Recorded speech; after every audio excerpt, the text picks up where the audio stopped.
Unajua kuna nyimbo nyingine ukisikiliza tu kwa mara ya kwanza utaona kabisa kama ni nyimbo tu za vibe, unacheza, unaimba, unaendelea na maisha. Lakini ukikaa chini na ukaanza kusikiliza kwa umakini mistari yake, na hapo ndipo utagundua kwamba wimbo huu bana umeficha kabisa uhalisia wa maisha ya vijana wengi hapa town. Na leo tunauchambua wimbo mpya ambao unaitwa Pombe, wimbo wa Mario na Harmonize. Na kuna mstari mmoja tu kwenye wimbo ambao unaonyesha kabisa kwamba watu wanaokimbilia starehe za maisha ili kusahau reality zao za maisha. Na ukikaa mpaka mwisho basi nitakwambia kwamba kwa nini chorus wameamua kutumia we live once tukiondoka haturudi. Kitu cha kwanza kabisa ambacho natakiwa kuelewa kwenye wimbo huu bana sio wimbo wa pombe pekee. Wimbo huu unachanganya maisha ya starehe, upweke, pressure za maisha na fursa mbalimbali kwa vijana wengi ambao wanajipambania kwa ajili ya kutimiza ndoto zao. Hapo kesho Mario anaanza anasema kwamba kazini chizi nyumbani baba. Huu ni mstari ambao ameonyesha kwamba kabisa kwamba kuna vijana ambao wameamua kujichomoa akili na kuingia town na kwenda kutafuta maisha, lakini wanaonekana kama vile ni machizi, lakini kumbe wana majukumu mazito sana. Mario anatukumbusha kwamba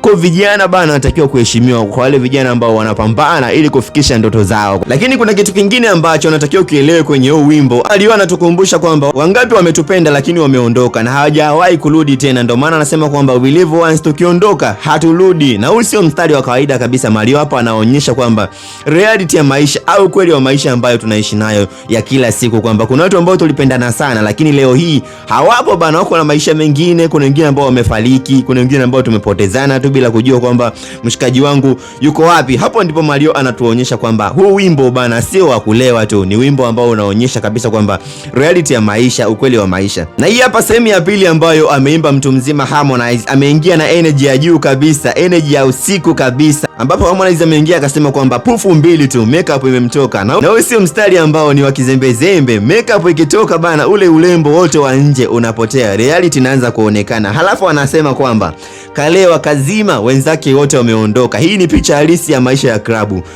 Mwanzoni kila mtu anaonekana kama vile ana happy, lakini mwisho bana unabaki peke yako ukiwa umezidiwa, ukiwa haujielewi. Na hapo ndipo wimbo huu unaanza kuonyesha kabisa kwamba kuna upande wa huzuni ambao uliojificha nyuma yake, na ujumbe mkubwa kabisa kwenye wimbo ambao unaweza kuonekana wimbo wa kucheza, lakini ndani yake kuna ujumbe ambao unajionyesha vijana wanaokimbilia starehe na kusahau stress, maisha mafupi, pressure za mjini, reality ya kwamba watu wengi wanaonekana kama vile wana furaha, lakini ndani yake bana wamechoka kwa sababu kuna kitu ambacho wanakipambania. Na hapo ndipo Mario na Harmonize ndipo walipofanikiwa kwenye wimbo, ambapo wameficha maumivu ndani yake. Melody tamu, ukicheza utaenjoy, ukisikiliza kwa umakini utaelewa. Ndio maana nyimbo nyingine waga ni hiti, kwa sababu zinaonyesha kabisa kwamba uhalisia wa maisha, kwamba maisha ambayo tunaishi nayo kwenye jamii. Lakini swali ni moja tu ambalo linabaki kwako, kwamba je, wimbo wa Pombe ni wimbo wa starehe tu au ni wimbo ambao una ujumbe ndani yake? Langu jina mimi ni Clanson JM, lakini nakukumbusha